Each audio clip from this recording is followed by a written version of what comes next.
it is, guys? It's your boy Blasphemous HD, and today we're here to check out a special video. It's a video that is near and dear to my heart because I love Scared Straight. Watching all these kids get punked and bullied into doing terrible, horrible, nasty stuff, but apparently it ain't work. If you guys want to watch the original video, it is by none other than patrickcc. Let's do this. Beyond Scared Straight is easily one of the most controversial shows in history. Parents of troubled youth pay for their children to tour the inside of a prison or county jail so they can be exposed to the dark reality of life behind bars. When they arrive, they meet with real inmates who strike fear into them with threats, with the goal being to prevent today's teenagers from becoming tomorrow's prisoners. But their exposure therapy techniques are definitely questionable. What the f*** wrong with you, dog?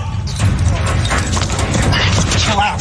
You are starting in the wrong way. This Kool-Aid, we put this on just like you. Yup. Lick your lips. Yup. Now stick your... You my female now, homie. You sit down when you pee from now on, bro. I better not see you standing up when you pee for the time period that you inside of my cell, bro. If I see you standing up with you pee, I'm slapping you on your mouth. That's what it is in jail. Like, yo, either you do what I say or I'm gonna beat you up. Yeah, go ahead, preach that independence and I deserve the human rights bullshit. Yeah, that lasts for about a good 3-4 days. You gonna learn. Your hand in that Kool-Aid. Yup. Just stick it in there. Yup, put that in there. Now take your finger, just do this to the bottom one. Yeah, that lip, yup. Come here. I kiss you, you orange flavor mother. That's the... You ready? Yo, hard. Man, you hard. You want to do hard? You want to do... Try me. Try me.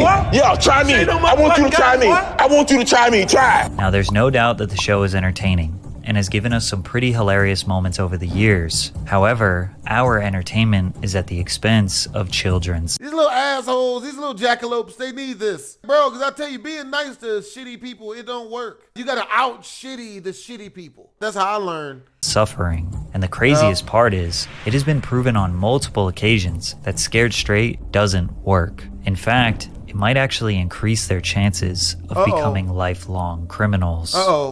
A lot of people don't realize that Scared Straight is not just a television show on A&E. It's a program that has been implemented all over the United States for the past 50 years. And the reason it got so popular was based on just one alleged successful experiment. Scared Straight was the name of a television documentary released in 1978, produced by Arnold Shapiro. It was critically acclaimed, won an Academy Award, and even won an Emmy. See, they're gonna put lipstick on your lips, earrings in your ear, and I do swishing your ass up and down these tears, hustling cigarettes for your man. What did I say? What did I say, mother? You're here for 2 hours. You belong to us for 2 hours.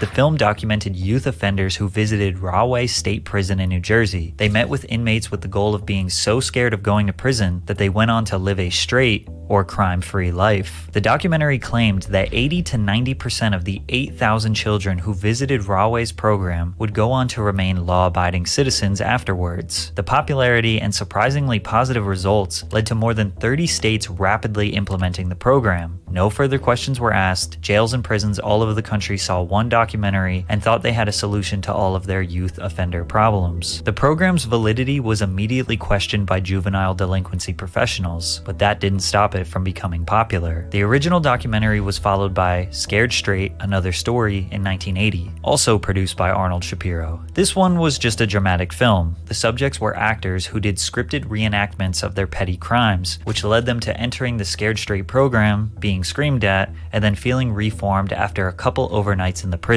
Then in 1987, Scared Straight 10 years later aired. I'll be your host for Scared Straight 10 years later. A fascinating update on what's happened to the kids and the convicts filmed a decade ago. What I steal, I need, and I want. That's embarrassing. 10 years ago, yeah, I did that. I did that to look good. Now the difference is I want to look good, but I like to pay for what I take. We got to see the original 1978 crew, and they all explained how much the program changed their life for the better. The second half of the documentary introduced a new group of troubled teenagers. After their trip to Rahway State Prison, the documentary claimed that all 17 of the youth offenders were crime-free just 3 months after their visit. Then MTV connected with Shapiro for another sequel, Scared Straight 99. This documentary was potentially the most raw and shocking of them all. The prisoners were threatening these kids to levels we had never seen before. One inmate made a kid hold his pocket as he walked around the cell. As a matter of fact, hold on to this mother. Hold on to my mother. White dog, you get killed, mother. And you walk with me, mother.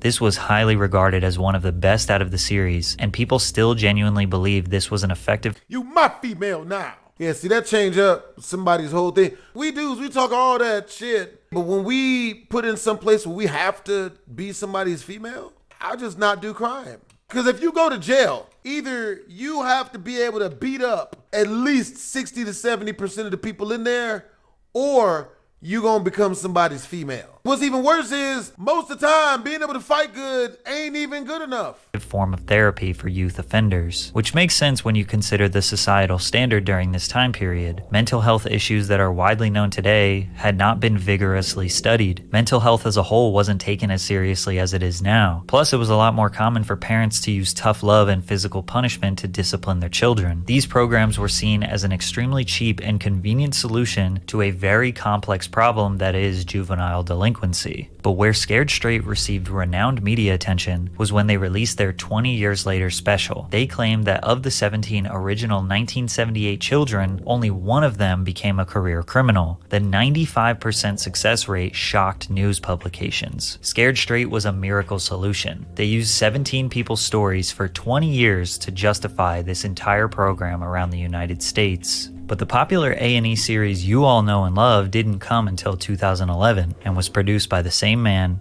Arnold Shapiro. So by the time most of us became aware of Scared Straight, it had already been a well-seasoned program all over the United States for 30 plus years. Beyond Scared Straight was a TV show that documented the experiences of troubled children as they embarked on a forced tour of a maximum security prison or jail. During the tours, inmates and officers would go to the greatest lengths, screaming, locking them in cells, putting lipstick on them, roughing them up, anything they could do to shock the children and make them terrified of going to prison in hopes that it would steer them clear of a life of crime.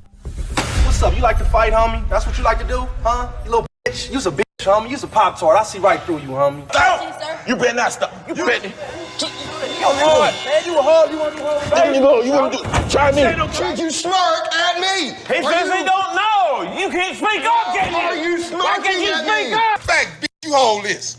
You drop it, I'll smack out of you. I don't give a about going. This was the most staggering and horrific Scared Straight program we had ever seen, and people loved it. The show's premiere alone attracted a staggering 3.7 million viewers, making it the most watched original series debut in the network's history. The undeniable success of Beyond Scared Straight led them to producing 83 episodes across 9 seasons, spanning from 2011 until 2015. But the most eye-opening realization about this show is that the Scared Straight program was proven by the federal government not to work. Since the release of the original film, many justice institutions and criminal prevention professionals have thoroughly studied the effects of the program to determine if it actually works. Surprisingly, numerous studies have shown that the Scared Straight method can actually do more harm than good. The most significant study was conducted by the U.S. Department of Justice after the release of the original film. They examined the outcomes of 9 controlled trials conducted from 1967 to 1992. This involved over 900 children, with the average age of 15 to 17, who participated in Scared Straight-like programs in 8 different states. Also, each study was conducted by a different research team. Every one of these studies also had a control group that did not attend a Scared Straight program. So they were comparing youth offenders who went to Scared Straight versus youth offenders who didn't attend one, and measured their likeliness to become a reoffender. The study found no evidence to support the effectiveness of Scared Straight in similar programs. In fact, all analysis showed that involvement in these programs increased measures of crime and delinquency. In nearly every one of the 9 studies, the group who went to Scared Straight had a higher rate of reoffense than the group who didn't go. After this comprehensive study was published, many others were conducted with different test subjects, different age groups, and different crimes. Many of the studies would produce very similar results. In 1997, University of Maryland researchers completed a report for Congress on the evidence for various crime prevention strategies. The researchers had no problem listing Scared Straight as one of the programs that doesn't work. To make things worse, these programs could potentially violate federal law. In 2002, which was 9 years before the first A&E episode aired, the Office of Juvenile Justice and Delinquency Prevention in Washington informed all states that Scared Straight programs or similar programs may violate the separation requirement of the JJDP Act. According to the act, it is mandatory that juvenile offenders and non-offenders should not be detained or confined in any institution where they may have sight or sound contact with adult offenders. In short, it's illegal to have kids in jail with adults, which makes this clip even harder to watch. A terrified 9-year-old boy dangled like a raw piece of meat in front of a pack of prisoners. His crime: stealing pocket change from his mom and lying. I think we can all agree that traumatizing a child to this degree for stealing pocket change is insane.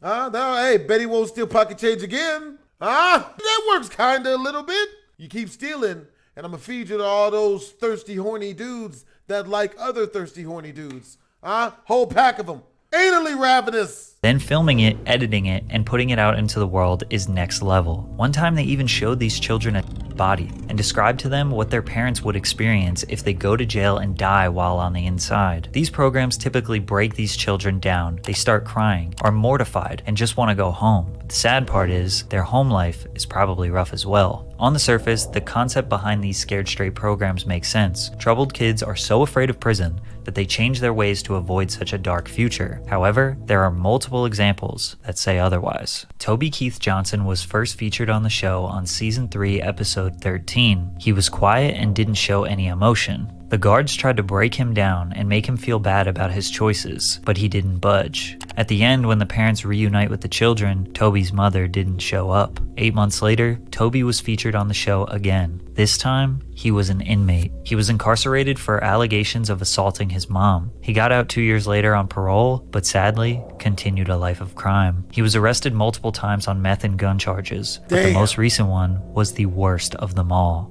In August of 2020, he was arrested for imprisoning a 25-year-old woman and making threats of harm, with Johnson forcefully grabbing the victim by the throat, choking her, and violently throwing her to the ground. The aggression continued with it, even going as far as Toby threatening her with a knife. Law enforcement would report visible signs of bruising on the victim's neck. I think it's pretty obvious that Scared Straight had no positive effect on Toby whatsoever. Franklin Morris made his premiere on A&E in 2012. At the time of filming, he was living in Baltimore with his mother, Dana. In an emotional episode, Dana revealed the extent of Franklin's school suspensions, stating that she couldn't even begin to give a precise number. Franklin himself shared a nonchalant attitude towards his mother's concern, saying, "My mother says I'm either going to end up dead or in jail. I really don't pay no mind."